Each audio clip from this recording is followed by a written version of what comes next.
Good morning students. Start करते हैं 7 अप्रैल 2023 की करंट अफेयर्स की एमसीक्यूज सीरीज की class. So let's begin. The first question is who release the world energy transitions outlook report. World energy transitions outlook report कौन release करता है? आपके exams में जो रिपोर्ट्स हैं, इंडिसेस हैं, ये बहुत ही कॉमनली पूछे जाते हैं, तो आप कोशिश कीजिएगा कि जो भी इंपॉर्टेंट रिपोर्ट्स हैं वो आपको कम से कम वो तो आपको याद हो। अगर सभी आपको जो याद रहती हैं, जो भी रिलीज होती हैं जिस साल आपका एग्जाम है उस साल, तो वो बहुत ही अच्छा है। तो अभी बात करते हैं कि world energy transition outlook report कौन रिलीज करता है।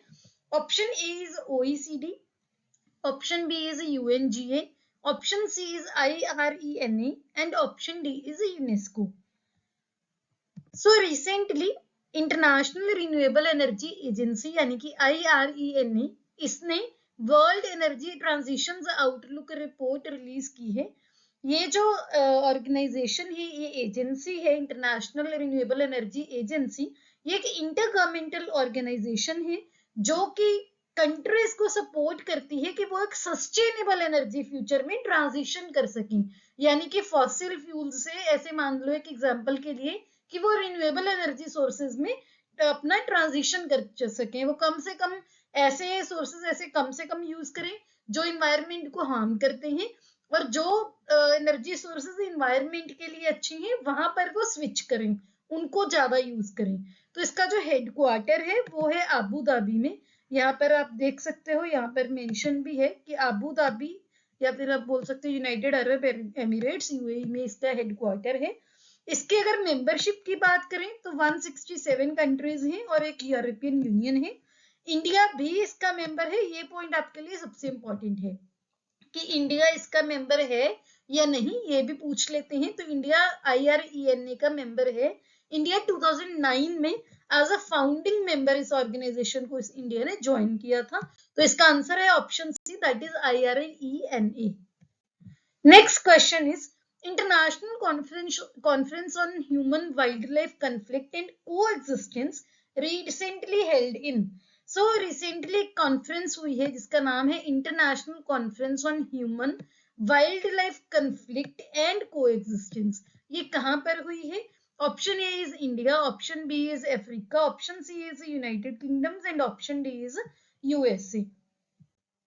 So recently international conference on human wildlife conflict and coexistence हुई है यूनाइटेड किंगडम में, टू बी पर्टिकुलर ऑक्सफोर्ड में।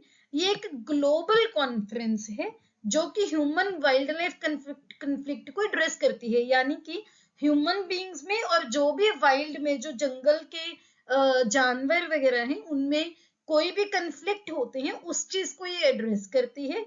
होता क्या है, किस वे से करती है? बहुत सारे सेक्टर्स और डिसिप्लिन वो कोलेबोरेट करते हैं और इस पे काम करते हैं। अगर बात करें कि ये कॉन्फ्रेंस की कौन इसका ऑर्गेनाइजर है, तो जो पहली इसकी कॉन्फ्रेंस थी वो तो ऑर्गेनाइज की थी IUCN, FAO यानी कि food and agriculture organisation, and UNDP यानी कि UN development programme, and several more, और भी बहुत सारी इसकी ऑर्गेनाइजेशंस थी। तो इसने इसकी फर्स्ट कॉन्फ्रेंस ऑर्गेनाइज की थी। रिसेंटली ये हुई है UK में। तो इसका आंसर है option C, that is United Kingdom. Next question is the classic blue bird logo of the social media giant Twitter has been replaced with. So Twitter को जब से इलॉन मस्क ने इसको हायर किया है, तब से ट्विटर बहुत सारी चीजों के लिए न्यूज में रहता है, क्योंकि काफी सारे चेंजेस इसमें इंट्रोड्यूस किए गए हैं। तो अभी इसका जो लोगो है वो चेंज किया गया है। क्या वो नया लोगो क्या है, वो आपका क्वेश्चन है। Option A is cow meme, option B is dog meme, option C is cat meme and option D is eagle meme. So Twitter का जो पहले इसका ब्लू बर्ड लोगो था, उसको डॉग मीम से चेंज किया है। लेकिन यहाँ पे आपने सबसे ज्यादा जो ध्यान में रखना है वो ये चीज है, सबसे इंपॉर्टेंट पॉइंट, कि जो ये चेंज है, जो ये इसका लोगो है, ये सिर्फ आपको अभी के लिए करंटली जो वेब वर्जन है ट्विटर का, यानी कि जो वेबसाइट वर्जन है उसमें वो दिखेगा। अगर आप ट्विटर ऐप यूज करोगे तब आपको यही जो बर्ड वाला इसका लोगो था वही दिखेगा। तो अगर आप इसके बाद आपका अपने फोन्स में ऐप चेक करोगे कि बर्ड वाला ही आपको लोगो दिख रहा है, तो ये क्वेश्चन गलत नहीं है। यहाँ पे जो लोगो अभी के लिए चेंज हुआ है वो सिर्फ वेबसाइट वर्जन के लिए हुआ है। तो option B, that is a dog meme, is the answer. Next question is MF Hydra, which is world's first liquid hydrogen powered ferry. It has been launched by which country? MF Hydra एक फेरी का नाम है जो कि दुनिया की पहली liquid nitrogen powered फेरी है। कौन सी कंट्री ने इसको लॉन्च किया है? Option is Finland, option B is Germany, option C is Norway and option D is India. दुनिया की पहली लिक्विड हाइड्रोजन पावर्ड फेरी जिसका नाम है MF हाइड्रा, ये नॉर्वे में ऑपरेशनल हुई है, यानी कि नॉर्वे में इसका ऑपरेशन स्टार्ट कर दिया है। इसके बारे में कुछ और अगर आपको देखना हो कि ये जीरो एमिशन जर्नी कवर करेगी, कोई भी पॉल्यूशन एमिशन नहीं क्रिएट करेगी। इसका एक ट्राइंगुलर रूट होगा, यानी कि ऐसे ट्राइंगुलर जो सिटीज, तीन जैसे एक सिटी मान लो यहाँ पर है, एक लोकेशन यहाँ पर है, एक लोकेशन यहाँ पर है, तो ट्रायंगुलर रूट को ये कवर करेगी नॉर्वे में।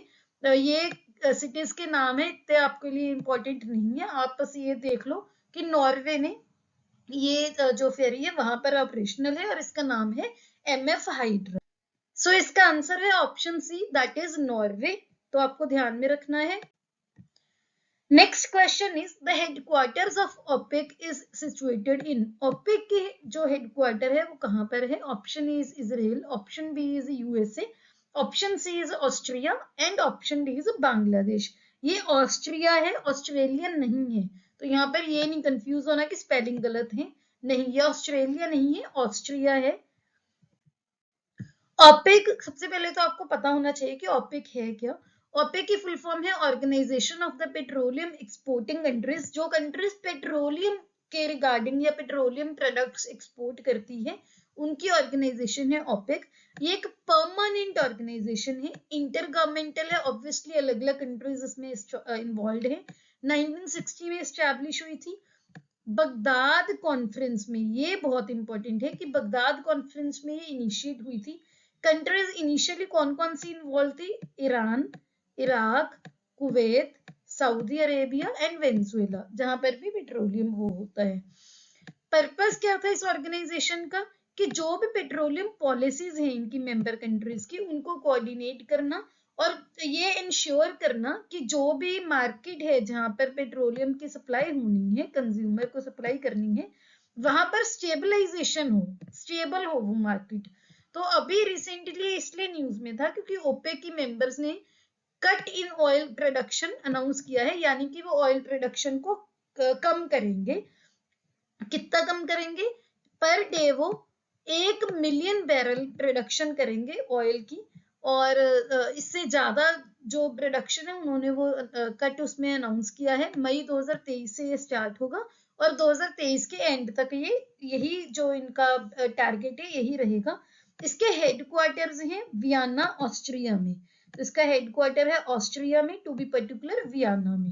तो इसका आंसर है option C, that is Austria. Next question is which state has launched India's first cool roof policy? India की पहली कूल रूफ पॉलिसी कौन से राज्य ने अनाउंस की है? Option A is Telangana, option B is Andhra Pradesh, option C is Kerala and option D is Karnataka. Recently Telangana ने cool roof policy announce की है। क्यों? कि जो बिल्डिंग्स हैं उन पे हीट का जो अभी इतना टेम्परेचर एनवायरनमेंट का इंक्रीज हो रहा है, बिल्डिंग्स पे उसका इम्पैक्ट कम किया जाए। ठीक है, तो ये पॉलिसी का जो एम है बेसिकली यही है, state wide adoption of cool roofs. जो छत होती है, रूफ्स होती हैं, वो कूल हो, उनका टेम्परेचर कम हो, और ये मैंडेटरी मतलब कि ये कंपल्सरी किया हुआ है, किया जाएगा कि cool roofing materials such as solar reflective paints हो गए, टाइल्स हो गई, ये शीट्स जो भी हीट को रिफ्लेक्ट करें। अगर जैसे सपोज है ये आपका सरफेस है, ऐसे आपकी सनलाइट है, तो ये सरफेस ऐसा होना चाहिए इसको रिफ्लेक्ट करे, एब्जॉर्ब ना करे इस सरफेस में, तो ऐसा कंपल्सरी किया जाएगा। जो कूल रूफ पॉलिसी है ये सभी government, non residential and commercial buildings के लिए अभी के लिए कंपल्सरी किया गया है।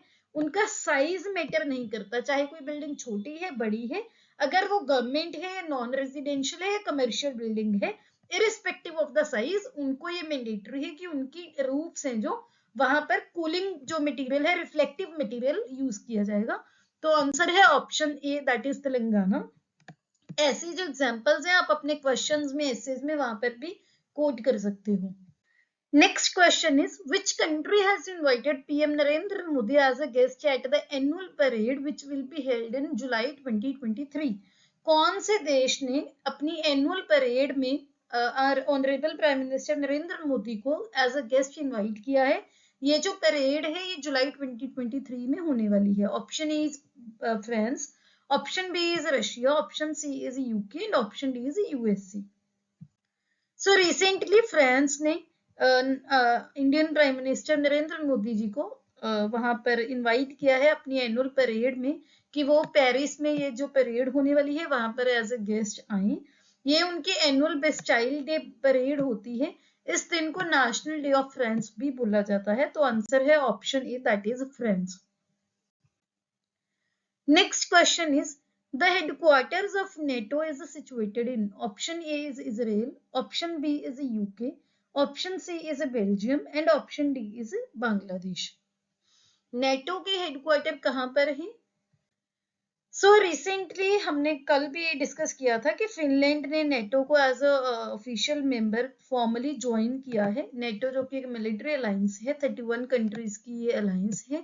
ये जो इसकी फुल फॉर्म है नॉर्थ अटलांटिक ट्रीटी, इसको वाशिंगटन ट्रीटी भी बोला जाता है। ये स्टार्ट हुई थी अप्रैल 1949 में। किसने किसने स्टार्ट की थी? यूएसए, कनाडा एंड बहुत सारी वेस्टर्न यूरोपियन नेशंस थी। और इसका एम क्या था कि जो सोवियत यूनियन है, सोवियत यूनियन या यूएसएसआर आप बोल सकते हो, उसके अगेंस्ट सिक्योरिटी प्रोवाइड करना। तो अभी क्या है, सोवियत यूनियन, इसको जो बाद में ये डिसइंटीग्रेट होके यूएसएसआर रशिया बन गया है ये। और अभी फिलहाल जो नेटो है रशिया के अगेंस्ट यूक्रेन को सिविल वॉर में सपोर्ट कर रहा है। तो अभी इसका जो एम है यही है, अपनी जो भी कंट्रीज इसकी मेंबर्स हैं उनकी सिक्योरिटी और फ्रीडम को प्रोटेक्ट करना। इसके हेडक्वार्टर्स हैं बेल्जियम के ब्रुसेल्स में। तो इसका आंसर है option C, that is Belgium. तो नाटो के बारे में आपको और भी आपको जो पता होना चाहिए वो भी मैंने इस बारे में अभी आपको बता दिया है। नाटो की फुल फॉर्म, नाटो का क्या एम है, नाटो की फॉर्मल कब इसकी स्टार्ट हुआ था, कहां पर इसका हेडक्वार्टर है, इसको और क्या बोला जाता है, हर चीज हमने कवर की है। Next question is, 95-year-old Indian player Bhagwani Devi ji has recently won 3 gold medals for India in which game? Option A is badminton, option B is table tennis, option C is archery and option D is athletics. So India की 95-year-old player हैं जिनका नाम है भगवानी देवी। इन्होंने 3 gold medal India के लिए जीते हैं 9th world masters athletics indoor championship में, जो कि हुए थे पोलैंड में। तो ये आपका अलग से पॉइंट हो गया। इनको वहां पर 3 इन्होंने गोल्ड मेडल लिए हैं। कहाँ, कौन कौन सी स्पोर्ट में? एक तो 60 मीटर रनिंग में, एक शॉर्ट पुट में और एक डिस्कस थ्रो में। तो तीनों जो स्पोर्ट्स थी इनमें 95 to 99 एज डिवीजन में इन्होंने ये मेडल्स लिए हैं, गोल्ड मेडल्स इन्होंने लिए हैं। ये जो भगवानी देवी जी हैं इनको स्प्रिंटर दादी के नाम से भी जाना जाता है। तो अगर क्वेश्चन आता है आपको इसके बारे में भी तो आपको पता होना चाहिए। तो अगर आप इनको कंबाइन करो, जैसे शॉर्टपुट है, रेस है, ये सभी एथलेटिक्स का पार्ट है। तो answer would be option D, that is athletics. Next question is, who won the Australian Grand Prix 2023? Australian Grand Prix 2023 किसने जीता है? Option A is Lewis Hamilton, option B is Sergio Perez, option C is Max Verstappen and option D is Fernando Alonso. Recently जो Australian Grand Prix 2023 हुआ है उसमें formula 1 world champion max Verstappen, जो कि Red Bull Netherlands के एक member हैं, उन्होंने 2023 का ऑस्ट्रेलियन ग्रैंड प्रिक्स जीता है। तो इसका आंसर है option C, that is Max Verstappen. अगर आपने ये क्वेश्चन साथ में अटेम्प्ट किए हैं तो अपना स्कोर आप कमेंट सेक्शन में बता सकते हैं। इसकी बिल्कुल फ्री ऑफ कॉस्ट पीडीएफ आपको हमारे टेलीग्राम चैनल पर मिल जाएगी। इसका ये यूजर नेम है और इसका लिंक आपको डिस्क्रिप्शन में मिल जाएगा।